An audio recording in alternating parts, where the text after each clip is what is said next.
So a lot of people, they don't spend enough time, me and Nathan have seen over the years, is like, what's the true market opportunity? What's going on in my marketplace? Because everybody's heads down. You're busy, you're doing the work, you're selling homes, listing homes. But we get distracted of like, well, what's happening in the market? We get so in our own bubble, we never even look up and be like, am I doing good or bad? What is good and bad? How do we define that? So me and Nathan were doing some research last night on Georgia MLS, the major MLS here in Metro Atlanta and Georgia. And we were like, well, let's just see what the economy is doing. Because everybody has this paradigm or perspective right now of like, the economy's down, I'm not making money, I'm selling less homes, whatever it may be. But when you step back and look at the raw numbers, it's probably gonna be different than what you thought about. So Nathan, if you want to kind of run with this right here, we're looking at new listings. So what I have in front of us is a year-over-year report.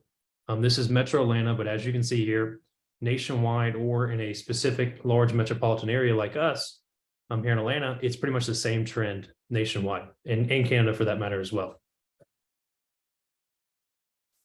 For sure. Yeah, I mean, one of the things that we're noticing, like, is, it's going to be different on analyzing this, maybe a little bit different in some marketplaces, but for the most part, I think we've basically seen a drop overall, Chase, especially in sales. I haven't really done the analyzation across like the nation or in Canada for all, listings or things like that. But definitely what I've noticed in sales almost across the board is right about somewhere between 40 to 50%. I think we're actually a little bit better in Metro Atlanta. I think we're a little bit closer to 30, but almost across the board, we've basically seen sales cutting by about 40%. I don't know if anyone's done any marketplace. Drop in the chat if you guys know, like in your area. Yeah, this is where it is on my side. Just drop in the chat like, hey, we're down like 30%, 20%. I don't think anyone's up right now, say in sales, overall sales. So deals closed year over year. So this month compared to last month. You guys drop in the chat if you guys know your numbers. Anyone know their numbers? See if we can get some people popping in the chat. Yeah, Kristen's down 50%, 20 over there in Arizona, 37 in Rhode Island. Yeah, 20 in Minnesota, 40 in Orlando. Okay, yeah, so 20, 30, 50, 50. Yeah, so you guys got to see, we're somewhere right in this range, somewhere right in that range. And for most people, we're somewhere between that 20 to 50% number is kind of what we've been seeing the trend being. And so we're going to hit a little bit on this a little bit more. So yeah, go ahead and let's go through the rest of the spreadsheet sitting over here, Chase. Awesome. Okay, so we're going to start with new listings. So this is the number of not active listings, but new listings taken in over the same time last year in a monthly period. As you can see in Metro Atlanta, it's not really that down. So people are thinking like, oh, it's hard to get listings. But the reality of a 1 or 11% change between January and February is not too dramatic. So the good news is people are still selling real estate. They are still listing their homes, which is different than the 07, 08, and 09. So we can kind of expand and look at all the numbers through the pipeline here. So the next leading indicator is going to be pending sales. So we just looked at listings are really unchanged, more or less. People are still trying to list and sell their property. But when you go to pending sales a step further, it's like, it seems like so there's a drop off, like the homes are not selling at the same degree they were a year ago. Anything on that, Nathan?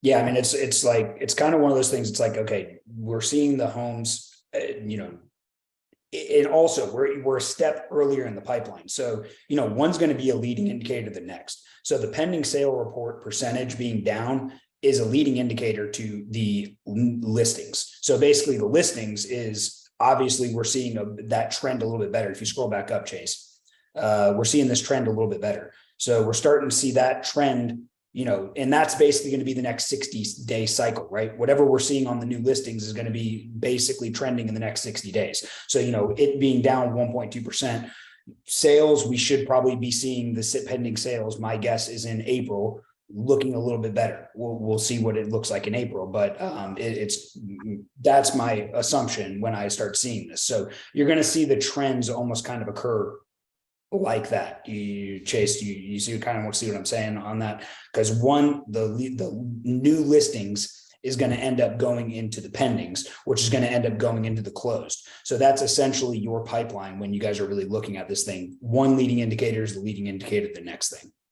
No, absolutely. Absolutely. So the next thing we want to look at, Nathan, is closed sales. And I know this is something that you touch on all the time with people.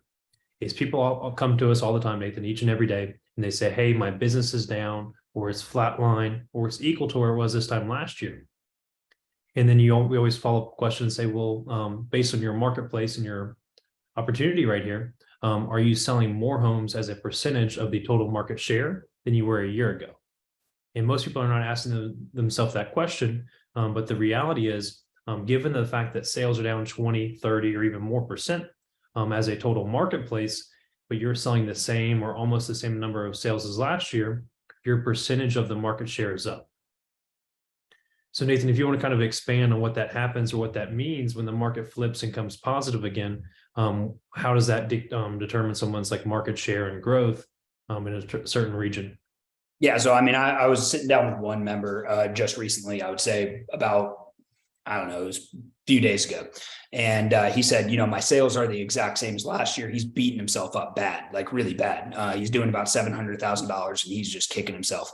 And I'm like, look, you know, you're doing the same as last year. He's like, yeah. I'm like, well, congratulations. It's like, what do you mean? This is awful. Like he was really, he's really frustrated. Like, I mean, really was beating himself up. And I'm like, yeah, no, this is great. You're doing a great job. Let's go look at what your actual percentage is. So we pulled up his area and his sales were down by 50%. Now I'm like, you realize you're up right now. Like you're not up, but you're up. Like, because overall your percentage is sitting almost twice as better as it was the year prior.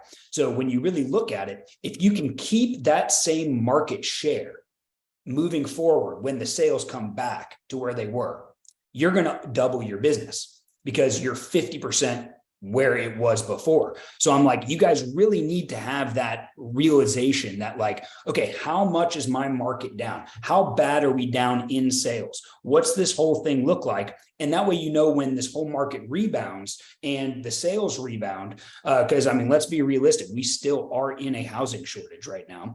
The statistics still show that. So knowing that when the sales do rebound, we know that we're going to be set up in a proper place, knowing that, oh, our market is going to end up going up by X percentage. So I know if your business was the same right now, let's just say from January of 2023 to January 2022, your business is the same. You basically did have a 30% increase in business when you look at the sales side of your report.